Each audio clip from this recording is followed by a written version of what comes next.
All right. Speaking of karma and people who have done a lot of wrong, but have consistently done it within the within the confines of legality. Let's talk about the story. United Healthcare CEO gets fucking murked by a hitman. Like, I think this is one of the first instances where I've ever seen so much universal support for something that is so criminal. You know what I mean? Honestly, I don't know. We're living in interesting times. We're living in scary times. We're living in interesting times. Let's take a look at the story. For the suspect who gunned down United Healthcare CEO Brian Thompson outside a New York City hotel. Our senior investigative correspondent, Aaron Katursky, is at the hotel with the latest on the investigation. Good morning to you, Aaron.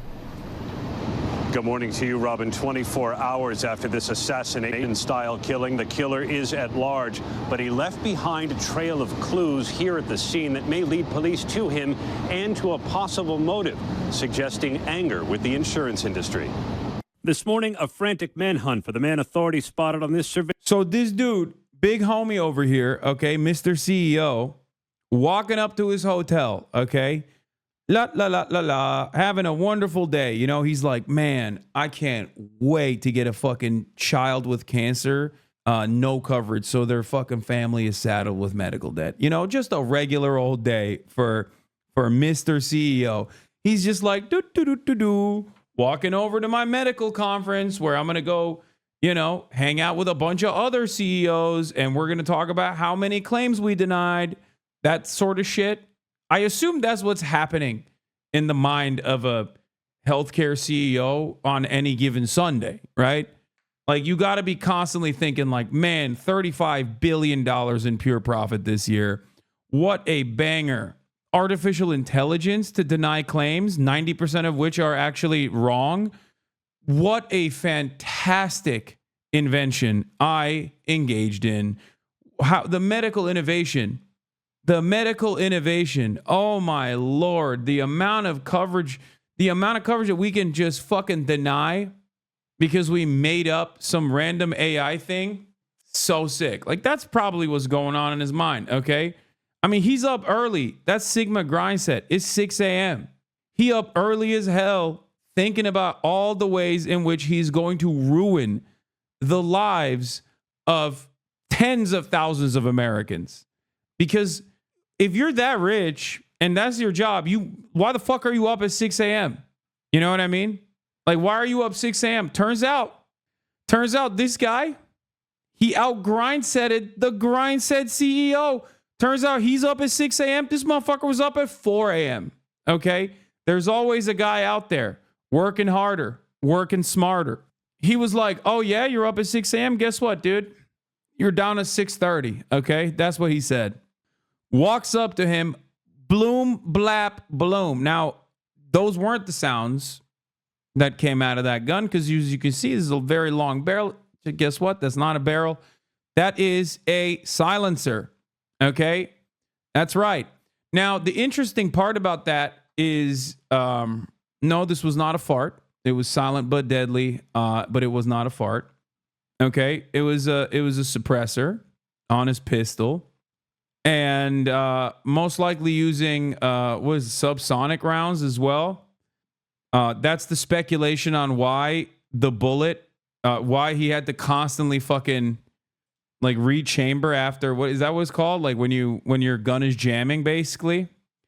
Which was really crazy because it looked like an open and shut, like, professional case.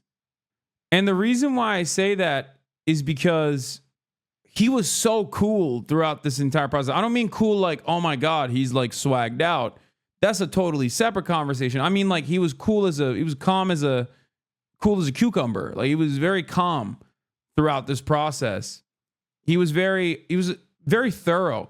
Now, people were saying that maybe it was because he wanted to get the casings after every shot, like collected, professional hitman style, Sicario style. Turns out he wanted to leave the casings there, as a matter of fact, because he wrote stuff on the fucking casings. He wrote stuff on the shells, which is wild. Okay.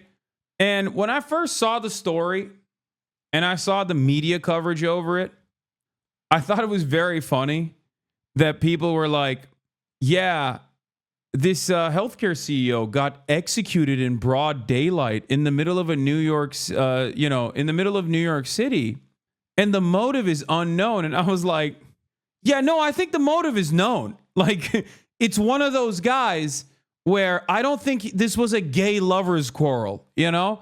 I don't think this was like, oh, his ex-wife called out a hit on him. Like, it's like, that would be a unique setting. You know what I mean? It's like, it's one of those situations where it's like, if you heard Vladimir Putin got assassinated, you wouldn't be like, I wonder what the motive is here. You know what I mean?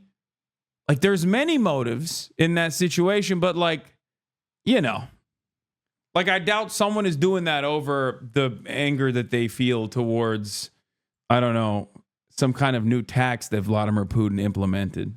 This video shooting and killing Brian Thompson, the CEO of United Healthcare. Police said it was no What's crazy is this motherfucker was wearing a quarter zip in this fucking profile picture. Like, it is such, at this point, it's such a meme. Like, these guys, they love their quarter zips, dude. Like, I'm sorry. Like, what are we doing, dude? Why? You took a headshot, no pun intended, and you were repping the quarter zip in the headshot, you know? What are we doing here? What's going on? Y'all don't got nothing else? You just got quarter zips? Every indication is that this was a premeditated, pre-planned, targeted attack. The gun appears to have a silencer and jammed. When the shooter cleared it, police say he fired again. From watching the video, it does seem that he's proficient in the use of firearms, as he was able to clear the malfunctions pretty quickly. All units be advised in regards. So that's a really interesting predicament, because on the one hand, I don't know enough about guns, at least like suppressors and subsonic rounds, but like, I feel like if he was like a massive pro, I suspect that like some things that he did made me think that he is professional, but some things that he did made me not feel like he's professional. I feel like when he has a suppressor on, shouldn't you be testing that at some point to make sure that you know it doesn't jam? Am I wrong? Like, is it that inconsistent that even if you have a pistol, even if you have a suppressor, even if you test it out, right?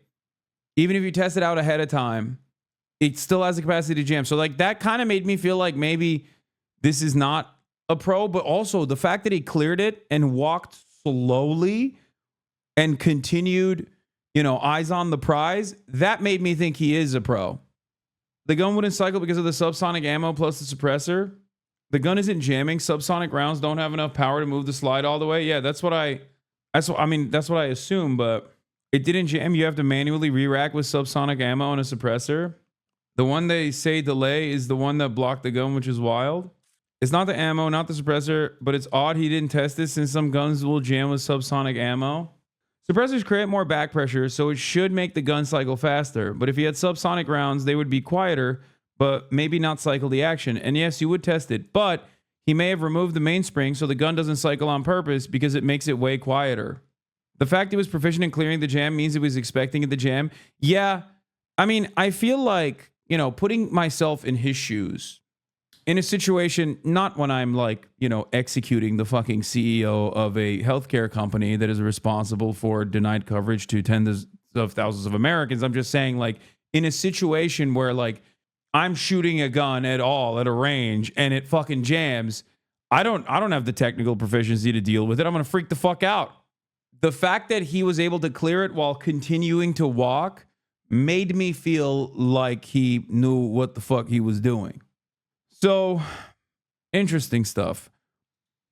United I'm starting to see a bunch of comments woman. coming through on mostly my Wellrod videos suggesting that Brian Thompson, the CEO of United Healthcare, who was gun channels are having a fucking incredible time. Recently killed in New York City, was in fact killed with a Wellrod or a modern VP9. All of those comments, those theories are in fact pretty conclusively wrong. I've watched that video, the surveillance video myself. Okay, first of all, I don't want to give anybody pointers, like especially the surveillance state, but how the fuck is CCTV footage in 2024 still so ass? Okay. What are we doing? You can't tell anything in that footage except for how fucking cool the guy was in his demeanor. You cannot tell if that's a well rod or a rod. You barely can tell it's a gun. Every goddamn CCTV footage still in 2024 is literally Vaseline lens, 1P. Makes no damn sense. And what I'm seeing there is a typical semi-auto pistol with a suppressor that has been set up poorly and has malfunctioned on almost every shot. We see the guy grabbing the slide and yanking it back to clear malfunctions. That may seem like the same sort of motion that's required to cycle a well rod or VP9, but it's not. Having shot a number of well rods and VP9s, it's definitely a different mechanic going on. And looking at that video, the guy is clear. This guy, okay, bro, how many times have you shot a fucking healthcare CEO, though? You know what I mean? Totally different circumstances, sir. He's like, oh, I shot a lot of well rods. Okay, not in the direction of a CEO. Maybe it's different. Have you thought about that? No, you haven't, okay? All you care about is the gun. It's a totally different, dude, you don't understand. It's a totally different motion in that moment. Clearly trying to fix a regular semi-auto pistol. He is not shooting a well rod or a VP9. I'm starting to see a bunch of comments coming through on mostly my well. Were you serious when you said the casings had writings on them? That's what they're saying. United Healthcare orders employees to not talk to the press in the wake of the CEO's murder. What? That's insane. What do you mean? What do you mean? It's saying fucking you can't talk to the... Anyway, let's get back to it. So yeah, United Healthcare CEO is shot. A real doop, doop, doop situation. Okay. The guy just fucking walks away. Now, that is obviously an interesting story in and of itself, but I think one of the more interesting aspects of this story, isn't even necessarily like the casings that he left on scene that said the words deny, defend, and depose, according to ABC News, which, by the way, is very similar to the title of the book, Delay, Deny, Defend, Why Insurance Companies Don't Pay Claims and What You Can Do About It by J.M. Feynman. Shooter of United Healthcare Chief Executive Brian Thompson wrote Deny, Defend, Depose on the shell casings. The words echo the name of a book about how insurers won't pay claims. It's an earthquake for corporate America. Confirmed male shot in the confines of Midtown North.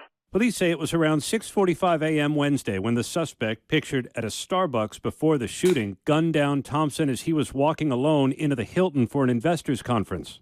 And in new video overnight, the shooter seen here about 20 minutes before the shooting. They're looking for a male about 5 feet 10 inches in height, cream color. Yo, by the way, like, you know, don't get mad at me. I don't want to be like inappropriate here, but he looks kind of fucking hot, dude. I cannot be the only person who immediately went, wow, clearly this guy has interesting style and also is kind of attractive, which is part of the reason why I thought if they catch him and he gets his message out and he's fucking hot, it's going to be a far more consequential problem. They should let him go. Honestly, I'm not even joking when I say this. They should let him go, because if they catch him and they arrest him and then he gets to talk and says, this is why I did it, it's going to be a Shinzo Abe situation. Fuck it. It already has become a Shinzo Abe situation. And that's actually the truly interesting part about this story. Now, America, we have gun violence all day, every day. And usually the gun violence that occurs is some random guy who fucking loses their minds for one reason or another, ends up killing some of the most marginalized people in society. It's either a white supremacist teenager who wants to kill like black and brown people, go to El Paso, to fucking Walmart in El Paso, shoots like as many brown people as possible, goes to a fucking black neighborhood deliberately in Buffalo, shoots as many black people as possible. It's either stuff like that, or again, someone who's like very clearly mentally ill that goes and like kills classmates, right? That's the norm. It's not the norm. And I said this when Donald Trump was shot. It's not the norm when you got a shooter who's like, you know, I'm actually going to do something consequential. I'm actually going to effectively identify where the vectors of my demise are, and I'm going to target them. That's not normal. And that's precisely the reason why when it's business as usual mass shootings, everybody goes, ugh, thoughts, prayers, whatever, right? But when this happens, they're like, whoa, whoa, whoa, you can't do that. That's an important guy. That's a rich guy. That's an important guy. That's a guy who has power. You can't do that. That's not allowed. Go kill school children. The fuck do you mean? The fuck do you mean you killed a goddamn United Healthcare CEO? Excuse me. Those are your lords and your masters. You don't, what do you mean? No, you're supposed to take your anger out on random Americans, dumbass. The fuck? And it's really interesting. It's really interesting when a peasant rises up against the Lord, you know? Because what I realized is when I see situations like that, maybe it's because I cover so much death and so much destruction that like it doesn't really faze me that much. I mean, I'm always like, that's interesting. It's usually the approach that I have. Now, I didn't realize I wasn't alone. I thought I was alone. I thought there was something wrong with my brain, you know? People took it way further than me. You go on TikTok. I went on TikTok. I saw the news coverage and I would look at the comments and literally everyone in the comments was like, oh my God, can you kill more CEOs, please? I was like, what the fuck? What do you mean? Hello? On fucking Facebook, on your grandpappy's Kalans meet, motherfuckers are out there celebrating. Okay? What is going on?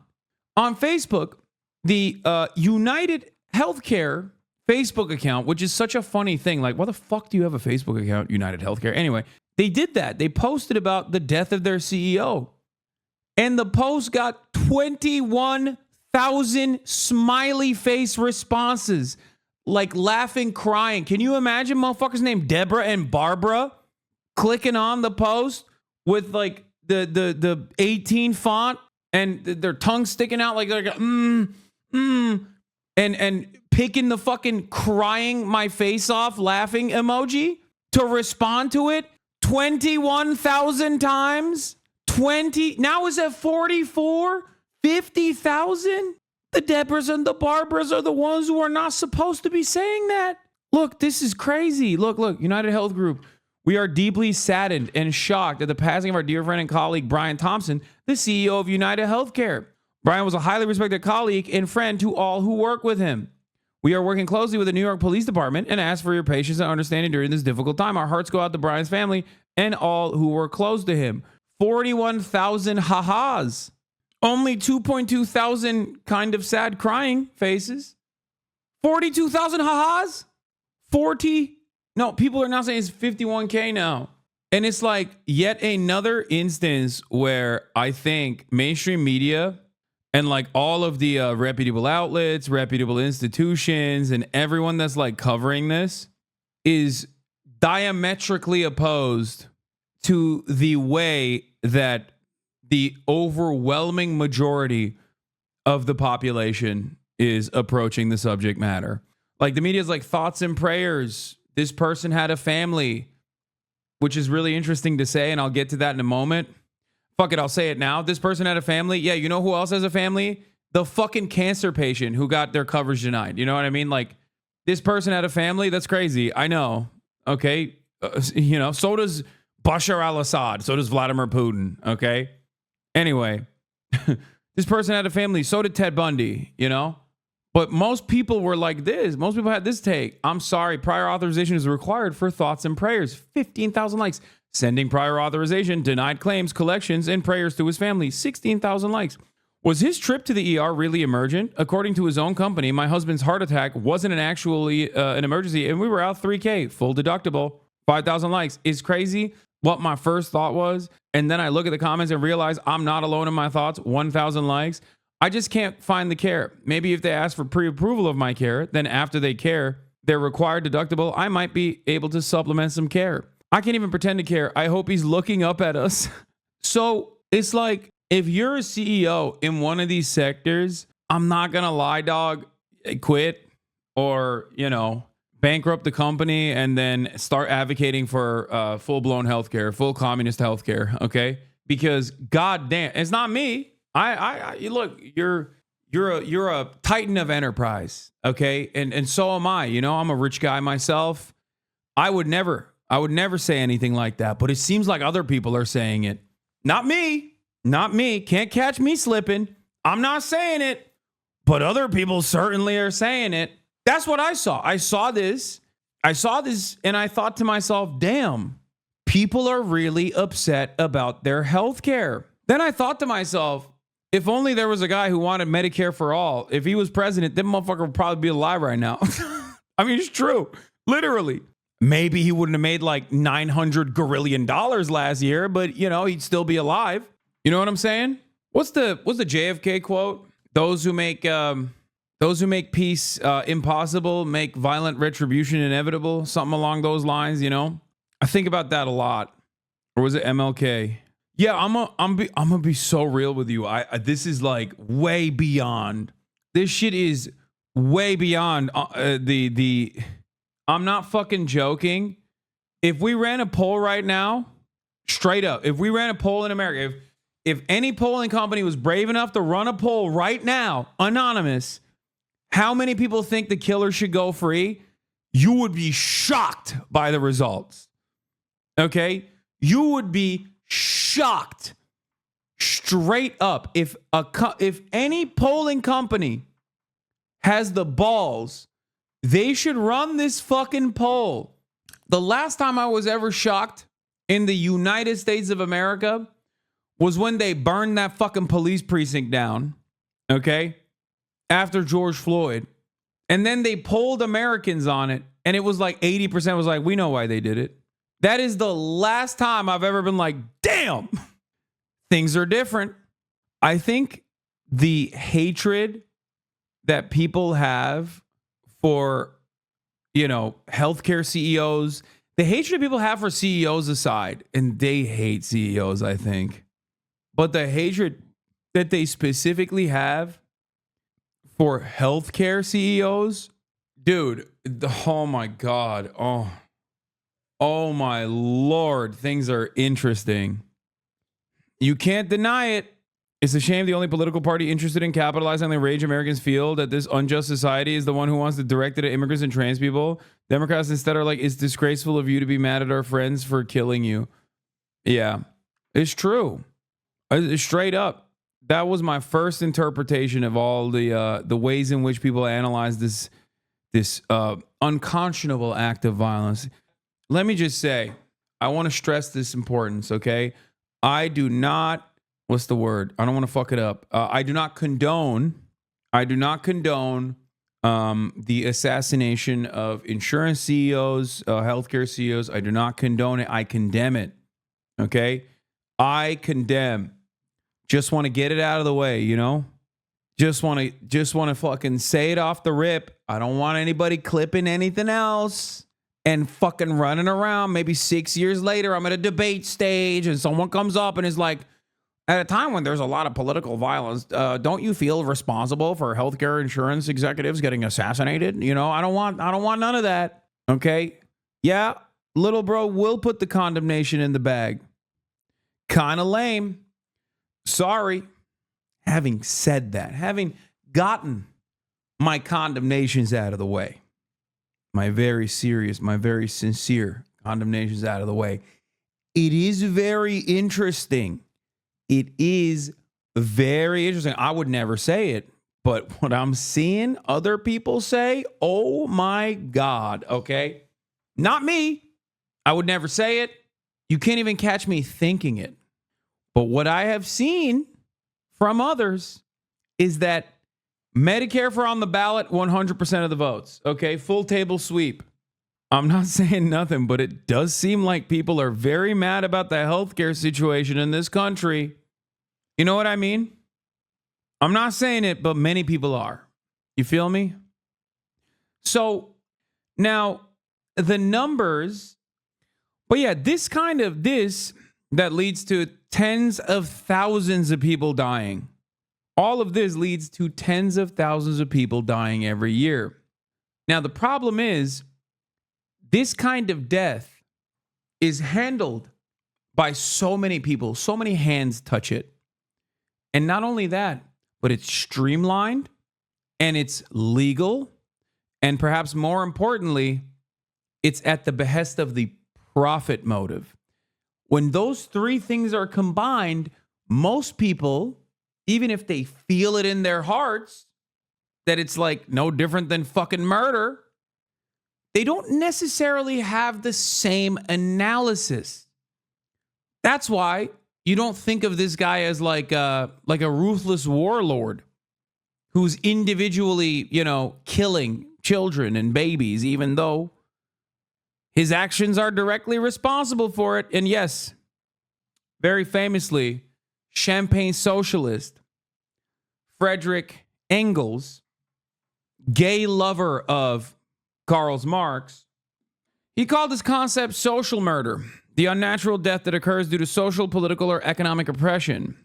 He coined this in the 1845 work, The Condition of the Working Class in England, whereby the class which at present holds social and political control, i.e. the bourgeoisie, places hundreds of proletarians in such a position that they inevitably meet a too early and unnatural death.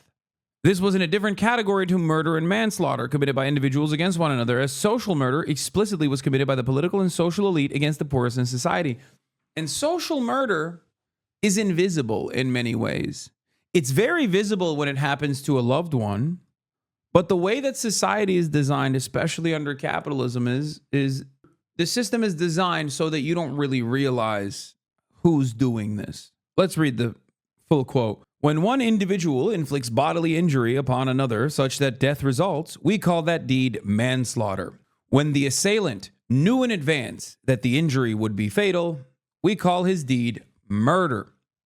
But when society places hundreds of proletarians in such a position that they inevitably meet a too early and unnatural death, one which is quite as much a death by violence as that by the sword or bullet, falling into a chimney. I think they had chimney sweeps back then. Like little kids would fucking die when they were doing chimney sweep shit. That kind of stuff. Or maybe when your healthcare coverage is denied and then you die, or you kill yourself because you can't take on the 60 grand in medical debt, or you choose not to get the proper medical attention because you can't pay for it. That sort of stuff. That's what factors into the social death.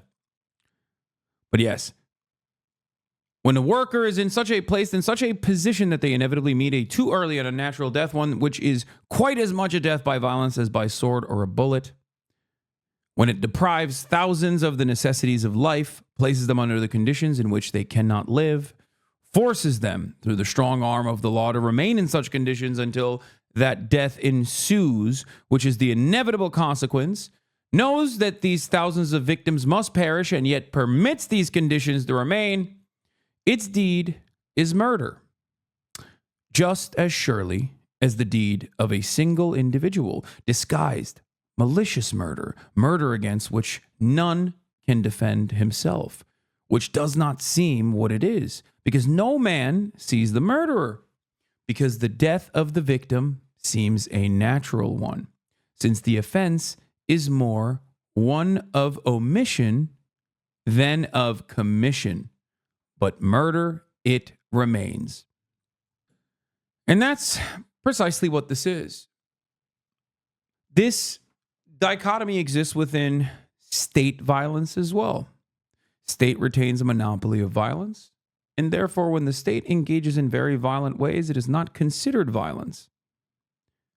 But when an individual fights back against the state, then it's violence. That's why when police use tear gas on unsuspecting protesters, it's not considered to be a violent act.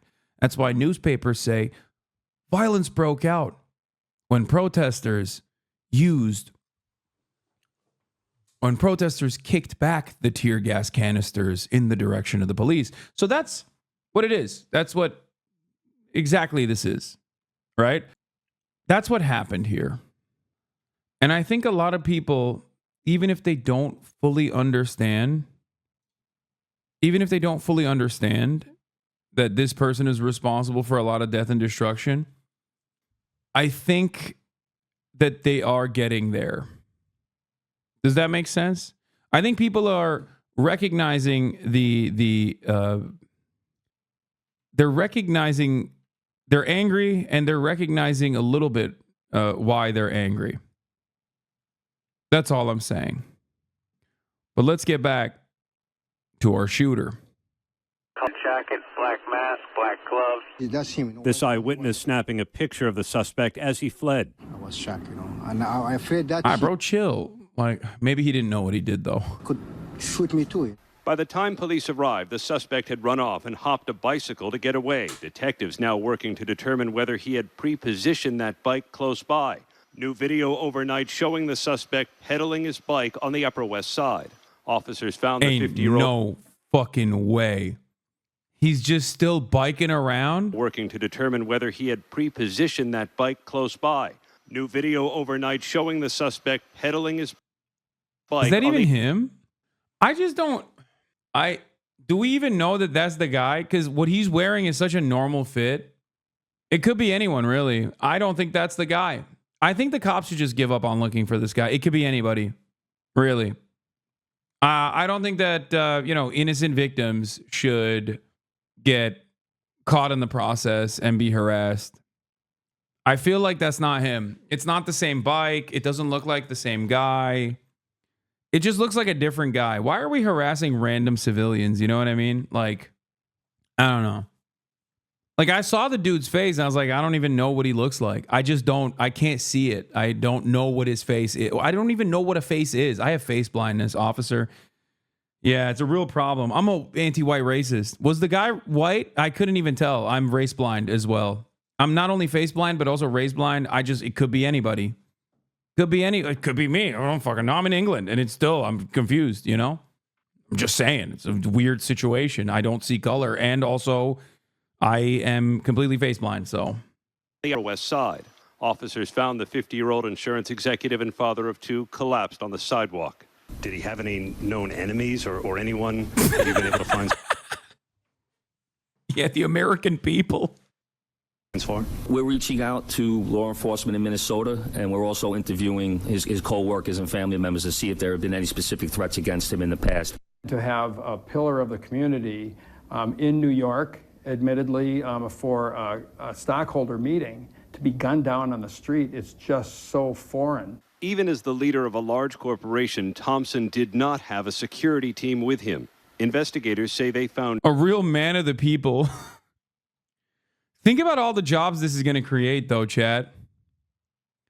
Trump's America, baby. We got new jobs coming in. These motherfuckers are going to need to get security, like constant 24-hour security. God, if I was like a private security guard company, oh my God, so many veterans will be hired. Yeah. I do want everybody to know, yes, Brian Thompson won't see your cruel jokes about him because he's dead, but all of your friends that make millions and millions and millions of dollars off the debts of their customers will. Yeah, it's true. Meanwhile, really interesting time for Blue Cross Blue Shield to come out with some motion. Blue Cross Blue Shield in Connecticut, New York, and Missouri has declared it will no longer pay for anesthesia for the full length of some surgeries. Well, okay then. Just kidding. Blue Cross Blue Shield in Connecticut, New York, and Missouri, as of today, said, never mind, we're not going to do that, actually.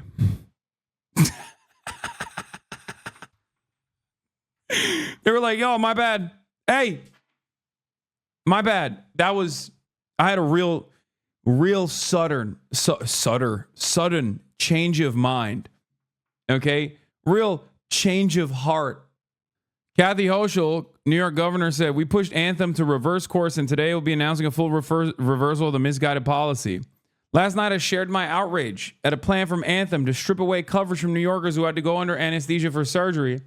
We pushed Anthem to reverse course, and today they will be announcing a full reversal of this misguided policy. Don't mess with the health and well-being of New Yorkers, not on my watch. Kathy Hochul's so funny. Like, did you shoot the CEO? You can't take credit for that. You're literally using your police forces to hunt down this person right now. Fuck you mean? NYPD response getting cooked on TikTok. Yo, the billionaire who got shot, that was not funny. The police's response to that was hilarious. If you don't know what happened, there was a billionaire who got like assassinated today at like 7 in the morning. And the NYPD has been on the news all morning talking about like the footage, and they keep gassing up this guy. Every clip of the NYPD talking about this hitman is like, yo, he was nice. He was nice. He had to be a professional. If he wasn't a professional, he should have gone pro. His form was immaculate. You see the way he reloaded it when it jammed? Come on.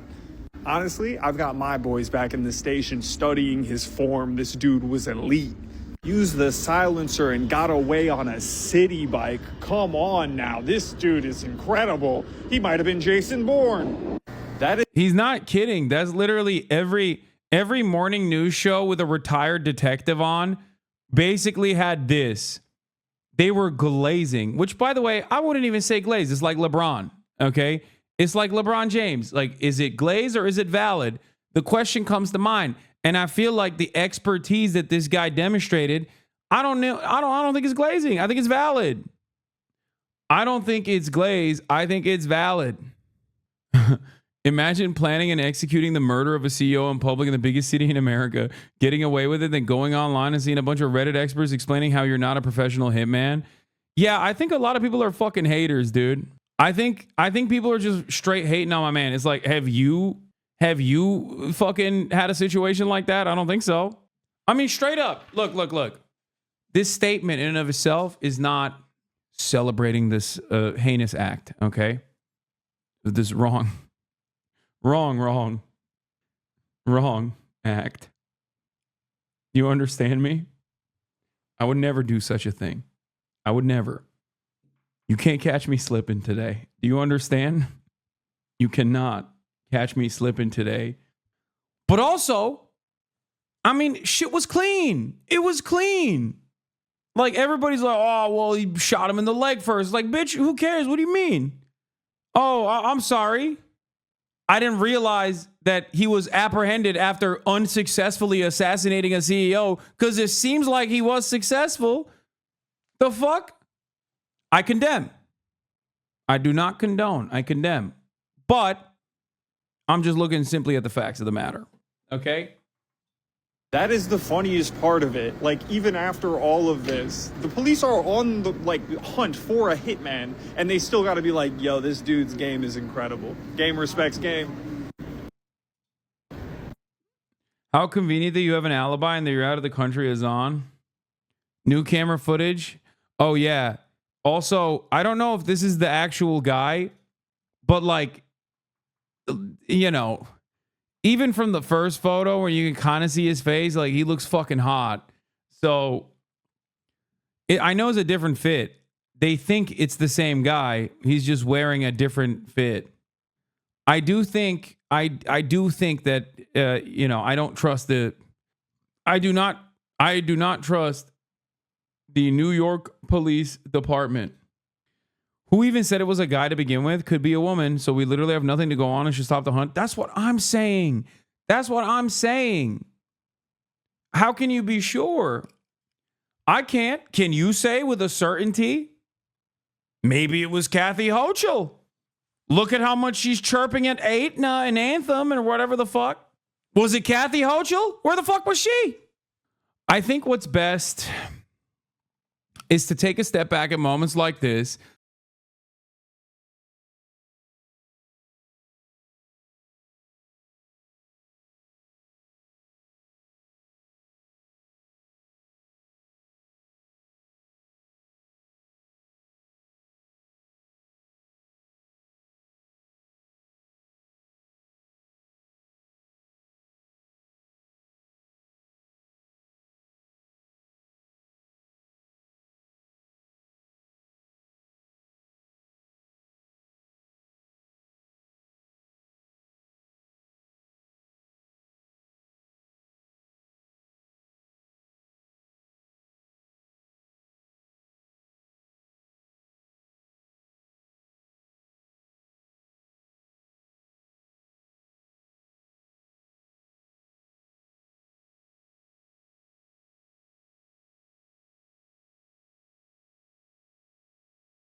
That's all I'm saying. Cops, they have a lot going on. They have a lot going on. And I think given that they have a lot on their plates, they should just kind of, take their time. Figure it out. Try to really reconsider. Anyway, let's keep going. Shell casings with writing on them, including the words deny, defend, and depose. They also say they found a cell phone, granola bar wrappers, and a water bottle they believe are linked to the shooter. See, now that could be anybody's cell phone. That could be anybody's granola. I've dropped my cell phone on the side of a crowded street and just kind of left it behind. Sometimes we have busy days, okay? We have busy days. An assassination-style killing coming at the height of the holiday season while New York is packed with tourists for the nearby lighting of the Rockefeller Center Christmas tree. The NYPD increased patrols and security in the subways. Day to day in New York is really scary. And I think that this is such a funny take from like a random person because it's such a very clearly deliberate targeted attack. Like, it's not, dog, I don't think they're going to kill you, okay? like, what do you mean? Like, who should be scared in this process? Like other healthcare CEOs. If I'm a healthcare CEO and I fucking hear about this, I'm gonna be like, oh my God, I am hiring the maximum security, okay? Like I'm hiring dudes that only did war crimes, okay? Blackwater mercenaries, but exclusively the ones that did the most amount of war crimes. I need just like the most roided up fucking brigade around me 24/7. This guy, you're like a fucking shitty desk jockey analyst, okay? At some random fucking corporation. Like, I don't think anybody's coming after you, dog. Like, it's not like if it was a mass shooting or something, like, yeah, that makes sense. You're like, oh man, America's so violent. Like, people randomly die in the streets. It's crazy. Like, this wasn't random, everyone here is doing their part to make sure that we have a safe event here. A family is now grieving this loss. Thompson's wife, Paulette, telling ABC News, "We are shattered to hear about the senseless killing of our beloved Brian. Brian was an incredibly loving, generous, talented man who truly lived life to the fullest and touched so many lives." Police have not identified the suspect, but they are building a profile, Robin, of a man with a grudge, possibly against United Healthcare or the insurance industry in general. Robin. And what about the writings on those bullet casings? What does that tell police? That could be another clue toward motive. To take the time to actually write on the shell casings indicates not only premeditation, but also a deeply personal type killing. And those words, deny, depose, defend, those are words often associated with the insurance industry. Robin? All right, our thanks to you, Aaron. Okay. We actually have some breaking news just coming in the search for the... Yo, I'm not gonna lie, dude. Like, I already said this earlier, but if they catch this fucking dude and he says his piece and he's fucking hot, things will change. Okay. This is it feels like a real Shinzo Abe situation. Okay. Straight up. Like, this dude will be a god if they catch him. You're so fixated on the hot thing? Yes, dude. What do you mean? Of course I am. The fuck? People flick their beans to fucking Ted Bundy. What are you talking about? People are fucking freaks. This guy literally didn't do Ted Bundy shit. He did something that a lot of people seemingly, not me, but other people seem to agree with what he did, okay? So, yeah. Pearl Mania popped off, 10 million views on TikTok. They stepped over his body and started the meeting on time. He was in Manhattan at 7 a.m. for an 8 a.m. investor meeting.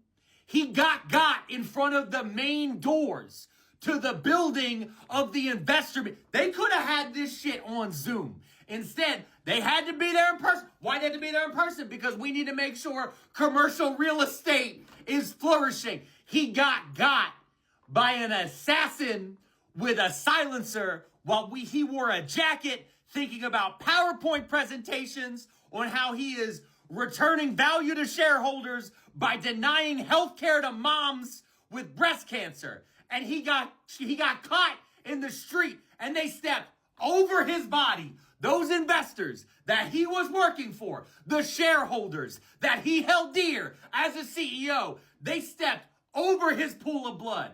They kicked the shell casings that led to the end of his life down the street because the meeting still had to start on time. These companies don't give a fuck about nobody. He's the CEO, the chief executive officer of a healthcare company. They fucking didn't even check to see if he still had a pulse. They just wanted to check the stock price, which, mind you, went up 2.5% when they found out his ass was dead. Do less at work. Just gonna leave this Lolo TikTok here. No! Not the healthcare CEO. No! Curse it! No! Take my eyes, but not the healthcare CEO. He's right. No! Why? No! He only made $10 million last year. What can he even buy with $10 million anymore? Nothing. They approved 70% of the claims. They approved 70% of them. You want them to approve all of them? Oh, not the healthcare CEO. Why? I mean, I said this when Trump was shot, bro. I said this shit when Trump was shot. America is a uniquely violent nation, okay? America has a lot of guns. Hey, you know what? Maybe we'll get fucking gun control now. Huh? Maybe we'll get gun control now. Who knows? Who knows? Maybe. It was never a problem when you and your family were in the fucking crosshairs.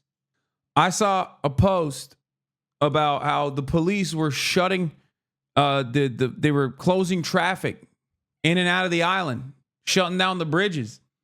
And people in the comments were talking, well, my cousin got shot. They didn't fucking, close the bridges. What's that about? Oh, I'm sorry. When a fucking CEO gets shot, all of a sudden, we got to close down the bridges? People got places to be? What's that about? People are noticing. They're developing, dare I say, a little bit of class consciousness? I don't know. Yep, there it is. The number of CEOs getting shot match the number of school shootings per year. We'd have gun control legislation passed immediately. 100%. Dude, no way. Bro, what happened? What is it? It says here the CEO of United Healthcare, like the insurance company, got gunned down in broad daylight in the middle of New York City. Dude, check this out. What the heck? That's nuts. Bro, I know. And it says in the article that the gunman is still on the loose right now as we speak. Oh my God. Is he okay? No, dude, the CEO ended up dying at the... Oh, no, I'm not talking about the CEO. I'm talking about the gunman. Like, is he all right? Like, has he fled the country? Is he okay? Does he need food, water? I don't think you could say that. Yeah, I mean, true. That is what other people are saying. Not me. Not me. Never me. I would never say that. I'm shaking my head when I see these TikToks. It's not funny. Okay? What is this? Shouldn't the American people be getting their money's worth? Yes, we waste hundreds of billions of dollars a year in healthcare administrative expenses that make insurance CEOs and wealthy stockholders incredibly rich, while 85 million Americans go uninsured or underinsured. Healthcare is a human right. We need Medicare for all. Yo, it would have been way more sick if he just fucking posted that on a post about the demise of the healthcare CEO. Let me guess. I haven't seen this yet. Amy Klobuchar. Because I saw the post. I saw Amy Klobuchar's post. And I saw Tim Walz's post. And it hurt my feelings. I'm going to assume they're up there. Kamala Harris! Oh, no! Oh, no! Okay, she was running for president. All right, let's look at the other individuals. These are institutions and shit. I want to see individuals. Damn. Amy did this shit for free? Oh my gosh, she did this for 14 grand, dude. Are you fucking kidding me, Amy? God damn, for 2024. Let's see. Maybe they cooked her last cycle. What? Amy, you fucking broke boy? Let's look at the new photos. in yesterday's shocking killing of United Healthcare CEO. Police have released this. Look at this new photos coming in showing the suspected gunman inside a hostel. Looks like he's smiling right there. This in the Upper West Side in New York City. CNN Chief Law Enforcement and Intelligence Analyst John Miller joins us now. This is a big piece of evidence in this investigation, John. Well, it's a turning point. You know, we have been asking the metaphoric question, you know, who is the man behind the mask? At least we don't know who is the man behind the mask, but we see the face behind the mask now. And, you know, police worked with these images. This is at a youth hostel, which is on the Upper West Side. They were there yesterday, last night, actually searching a room that they believe the gunman stayed in. They believe this is a picture of him. He kept the jacket on and the hood up and the mask up almost at all times, according to people in that hostel. But there was this moment at the front desk in the lobby where the mask came down, and you see that smile. And this is so far the only image of his face without a mask, the best image police have. And what they said is, they're like, look at his beautiful smile. It's not even the same jacket. It's a different jacket, man. Even though it's not quality where you would generate a facial recognition image or something that would bring you to a mugshot if he had a record, what it is it's an image that if you knew him, a coworker, a friend, a family member, you would say, that's so-and-so. And that's why they're releasing it right now. They're trying to speed this up by literally crowdsourcing this clue to the general population. Yeah, I mean, they clearly need the public's help, as it's now been more than 24 hours with this person, the suspect, on the loose. I mean, where do investigators think he is at this point? Well, so this is a turn in the investigation.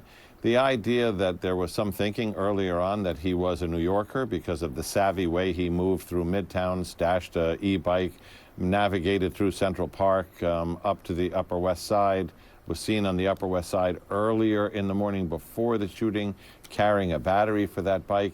It suggested a familiarity that suggested maybe he was a New Yorker, but the idea that he stayed in a hostel up there for 2 days in a room for 4, but there were 2 other men sleeping in there, so he stayed with 2 strangers, that may change the leaning towards someone who came from out of town and tried to stay in a place that would have a minimum number of cameras and not cost very much, and the kind of place where people don't notice people because it's very transient. Do you know more about the timeline in terms of when these pictures were taken and this rare moment, as you said, where he put his mask down at the front desk at this hostel before the shooting? It just strikes me that he's in this picture smiling. You know, I don't have the precise timeline, but in that police were up there yesterday and last night. They did a search of the room. The hotel, of course, cooperated with them and got these, the hostel rather, got these images. It suggests he was probably there Tuesday and Wednesday, but give or take a day. That's something investigators know. We have people up there now talking to them, and something we'll know soon, but it appears to be very recent. What do police do in this situation, John, when, you know, it's been more than 24 hours, he's still on the loose, he could very well be outside of New York City and beyond? I mean, how far do they cast the net at this point looking for him? Well, I mean, the real net is global, which is he could have gone to Kennedy Airport, got on a flight, and be anywhere in the world right now, which is another reason to release these photos, which show the face. But I think the current thinking is he came in from outside New York, stayed at this transient location, did the job he came for, and is probably back where he came from, which is yet another reason to put these photos out, because is he from Minnesota, where United Health is headquartered? Is he from Montana or Nebraska or somewhere that has nothing to do with this? Or is he from, you know, Pennsylvania? That's the wild card, and this may help spur that in terms of the crowdsourcing from the public. Quickly, John, given all of your experience in law enforcement, how quickly, typically, after pictures like this that are pretty clear of his face come out, do you hear from someone who knows the person? Usually very quickly. You know, I think of the last couple of serial killer cases that I was involved in the NYPD, where we finally got a full face shot with good lighting, and within hours of putting that out, we had people calling in saying, I know who that is. I'm pretty confident that this will work. When you look at that image, if you know him, you'll know him. Yeah, it's true. We'll certainly. Snitches. He looks like anybody. He could be anybody. I don't know what they're talking about. You know? Maybe it was. I have an idea. What if it was the CEO of a competitive insurance company? Have you thought about that? What if he was the CEO of another insurance company and he wanted to take this guy out because he's like, oh my God, you're denying way too much. Like, you're too efficient.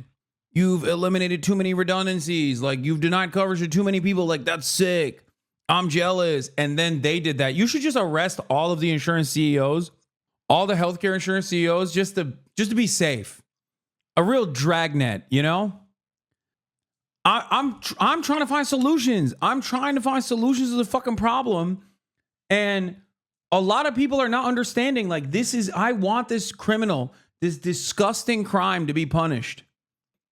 And the best way to do that is preemptively arrest every single other insurance CEO. Plus, they're free. Like, they're free of potential other violence. Like, because maybe it's a serial killer insurance CEO and he's going to go and kill other insurance CEOs as well. So this way, like, you get to put them in prison. So, like, they're not going to be harmed. You know what I mean? This is real 5D chess, boys. Okay. I'm thinking big. I'm thinking hard. Seems like a lot of other people are not engaging in the creative thinking that is necessary in this moment. And it's sad to see, honestly. It's a very sad state of affairs. It's sad to see. I don't like it. I want to put an end to this. It's for the safety of the public. Arrest all the other insurance CEOs. Just figure it out afterwards. You know what I mean? I hope so. And it's so important for the public to help and to reach out to authorities as he is still on the loose after killing this United Healthcare CEO on the streets of Manhattan. John Miller. Before he was killed, United Healthcare CEO Brian Thompson was facing a lawsuit accusing him and other execs of insider trading amid a DOJ probe. See, gotta arrest the other guys. I think, yeah. I think you have to arrest the other guys too, just to be sure. See, I think, yeah. See, there you go. You just got to make sure. You got to make sure. I'm doing this for safety, I think. People's reactions to a health insurance CEO getting assassinated are incredibly dark. Our apologies, but bullet wounds are covered only under a Platinum Plus package. Yeah. I'm not going to lie. Look. I think this, like, your reaction to the story is dependent on the way you view society, right? If you think society is you know, it's fine. It's not like things aren't that bad, right? Celebrating death of someone you assume is innocent across the board is a fissure. Is a direct representation that, like, at least other people are in a very chaotic. Other people have a very different assessment, right? And it's a scary situation for people like that. You know, the Jack Posobiec's of the world, right? Like the supposedly edgy right-wingers who jerked off to that one fucking old Santa Claus looking motherfucker who, like, shot the protesters, the climate change protests for stopping traffic. Like, all those guys are now trying to maintain the edgy status that they have and the audiences that they have that are edgy, while simultaneously also shitting in their diapers because, like, they are definitely very interested in protecting the wealthy unconditionally. And I think part of that is because they just think like, you know, the social order is not all that bad. They don't, you know, they're either tasked with maintaining it and normalizing the pain, or they themselves are in a relatively privileged position, and therefore they don't understand why people would interpret the situation differently, you know? What about the Abe assassination? Did people also react like this? Yeah. I mean, yes and no. I think it was a little different because with Shinzo Abe, there was a lot of like anti-Korean hatred in Japanese society as well. So when they found out why the killer did it, they were like, oh my God, he had a very valid reason. So their initial reaction wasn't that, but when they found out why he did it, they were like, oh, this is great. We're on board. Like the assassin's wishes were fulfilled. So that's the difference, I think. Whereas in this one, everybody immediately knew what the motive was and everybody was on board, right? And if you weren't on board with this because you're like, well, this like kind of destroys the social order that exists, like this is fucked up. This is vigilante justice. It's like really messed up shit. I understand where you're coming from. If your immediate reaction to this and the celebration of it is like panic, you probably are in a situation where the current social order has benefited you at least enough that you don't fully understand why people are so invested in this. And you see it as like vigilante justice, you see it as anarchy, right? And it's scary. So if you're one of these people that is in a position of privilege, that doesn't understand why people are so excited at this prospect, I think it would be wise for you to try to figure out exactly why people feel this way. Because it's not that America is so fucking violent. I mean, that plays a role in it for sure. But I think it almost feels like a pressure valve releasing for a lot of people where they think like, well, this guy's fucked me over. Guys exactly like him have fucked me over. They've fucked my family over. They've ruined people I know's lives. Like they've ruined the lives of my loved ones. And now one of them got to come up. And now if you think that is inappropriate to think, then that's fine. You can feel that way. But if you want to fix this problem, there needs to be legislation. And I promise you, I'm not talking about the type of legislation that makes it like extra illegal to kill fucking CEOs. I'm talking legislative solutions to why people are so fucking angry. Because their anger is valid. Maybe not directed towards this one individual CEO, but their anger is valid. It's real and it's not going away. You understand me? It's not going away. I think it's time. It's time for some universal health care. Imagine if one party captured all the essence and all the energy and all the anger and all the resentment that people were experiencing and very openly declaring right now in this very moment, this pivotal moment, and said, oh, you know what? We have a solution for that. It's called Medicare for All. We've always been on board. It's great. You know, welcome to the fray. Imagine. Thank you so much. I want to continue the conversation and welcome in now Bobby Chacon. He is a retired FBI special agent and former leader of the FBI dive team. Bobby, great to have you. Just first your reaction. I'm not sure if you can see the monitor, but this clear.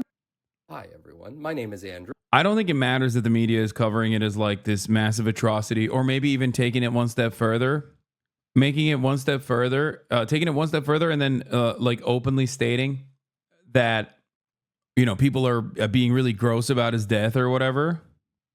Cat's out of the bag. People feel this way. And better yet, people were not even remotely afraid of saying that they feel this way. I'm seeing my mom's suburban middle-aged mom friends post stuff like, I hope more of them die. What is even happening, Lamau? By middle-aged, I mean people in their 50s. I am a mom, not a teenager. Also, I didn't expect this to blow up. My mother died of cancer in 2022. She didn't have insurance, and it had spread to her whole body when she found out in an emergency room less than a year before she died.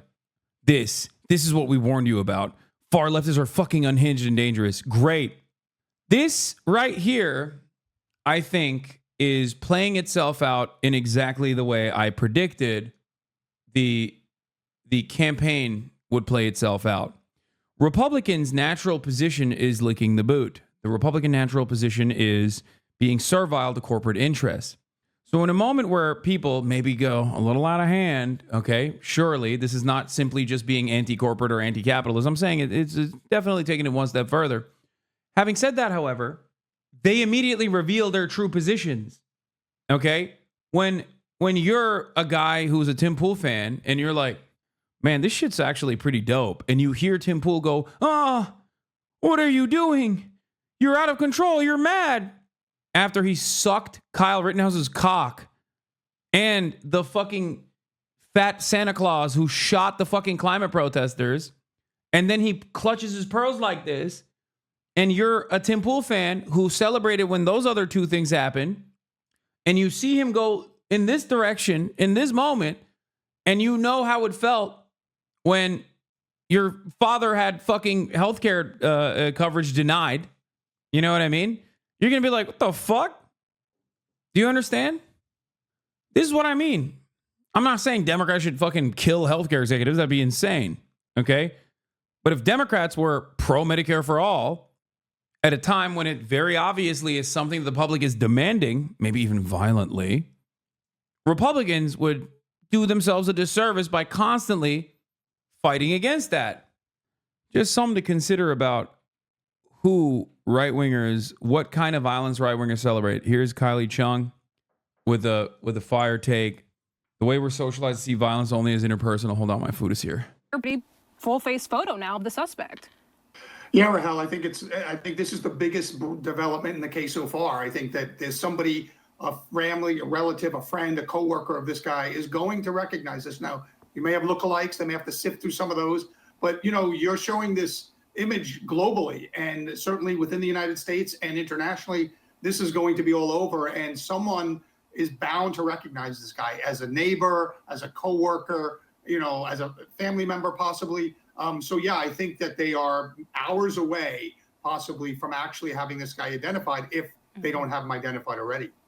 And Bobby, when you look at this photo, I mean, to me, a layperson, not in law enforcement, this feels pretty significant. I mean, if you know who this person is, you can see the person's smile, you can see pretty good facial features. How would you rate this photo in terms of it being able to potentially identify who this is? Bro, she's like, he's hot.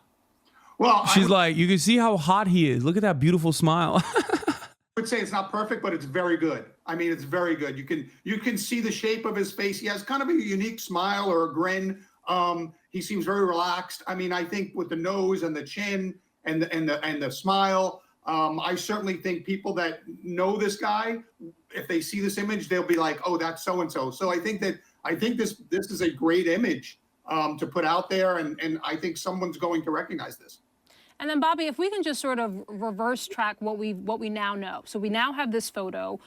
Police apparently understand what hostel this person may have been staying at. They have these shell casings with these words on it, delay and depose. I mean, from your vantage point, does it sound like they're closing in here?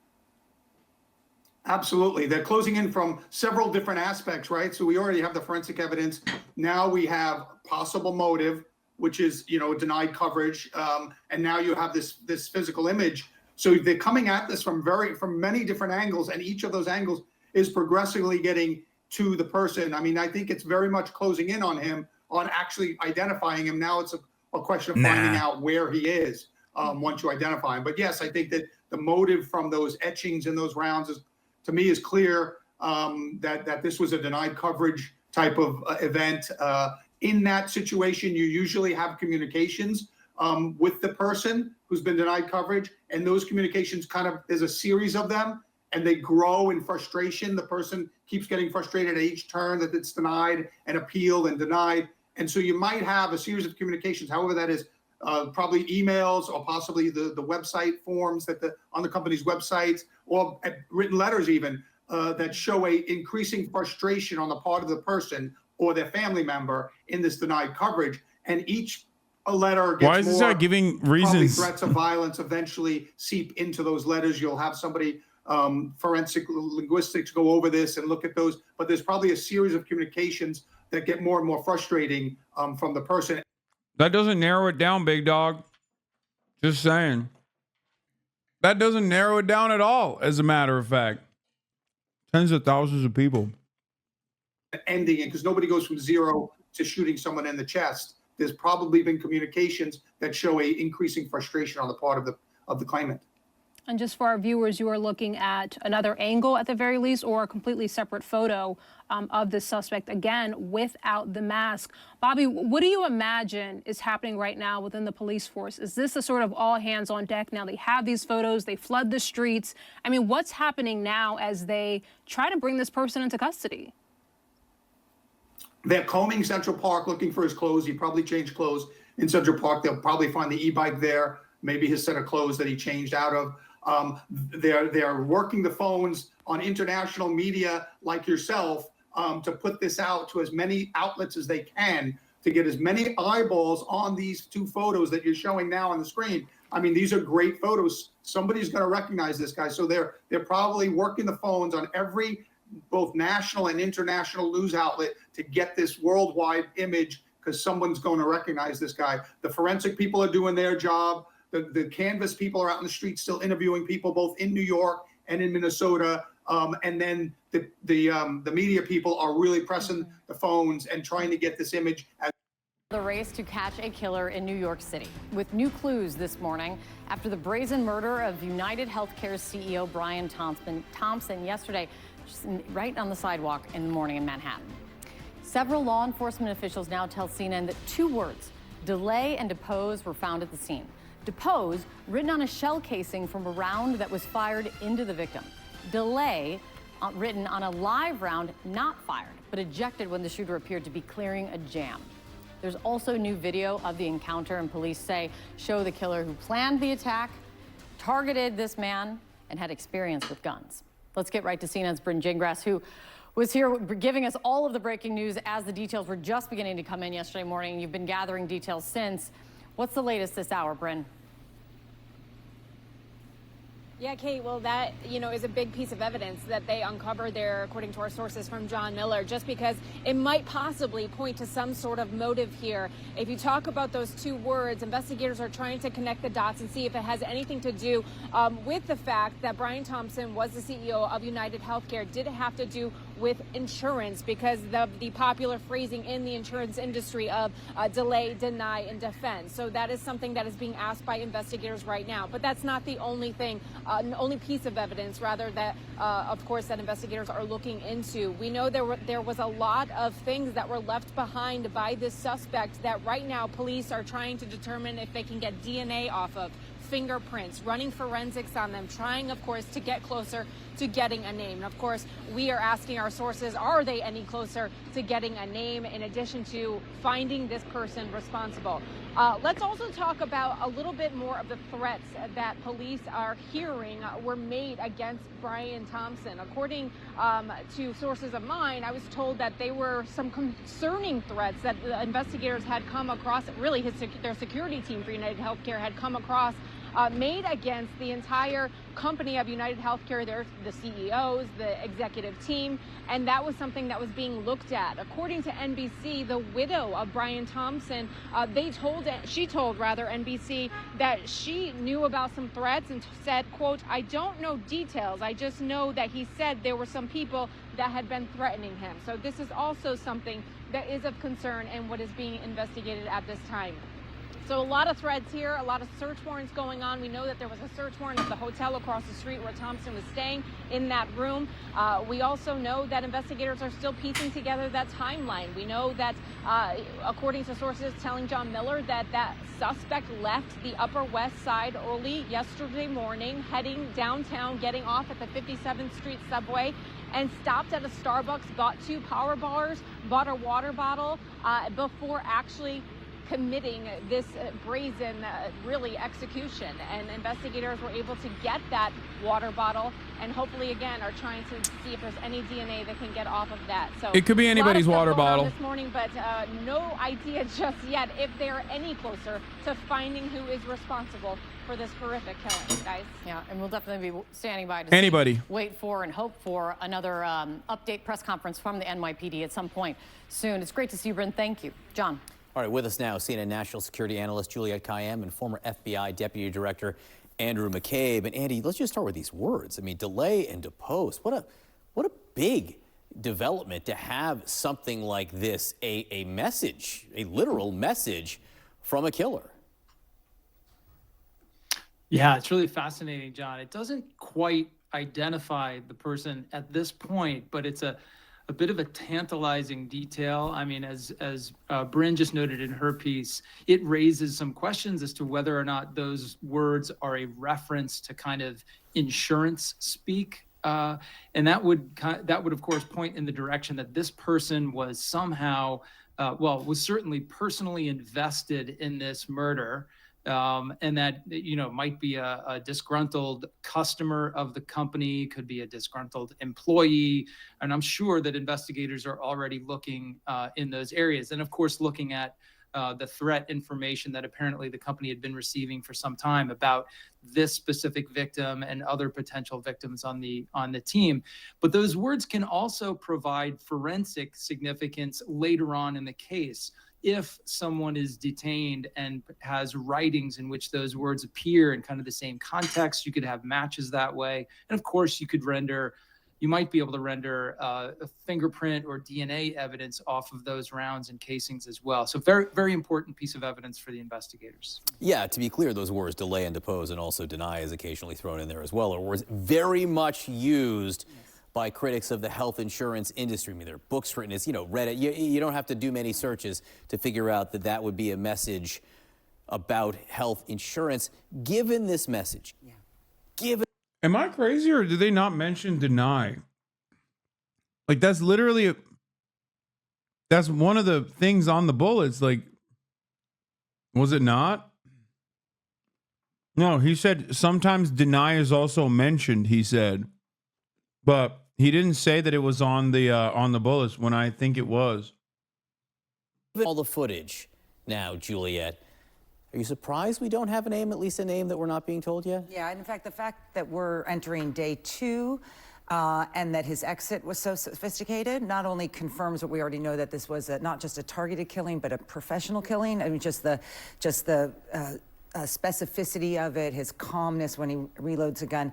And now that he's missing suggests he was smart enough to have some sort of exit strategy.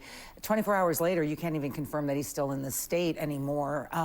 And that will make it harder. We don't know if in the next couple hours the NYPD says that he hasn't, but I think what this is showing is that, first of all, we should just remind him, Brian Thompson is a 50-year-old man with a wife and 2 children. Yeah. So all the stuff about healthcare and everything bad about healthcare is just ridiculous at this stage. He is 10% of all doctors have some touch point with his company, with United Healthcare. In other words, this is such a vast web of associations, and lots of people are probably angry at him. It's a customer service business. Yeah, he's just a customer service representative.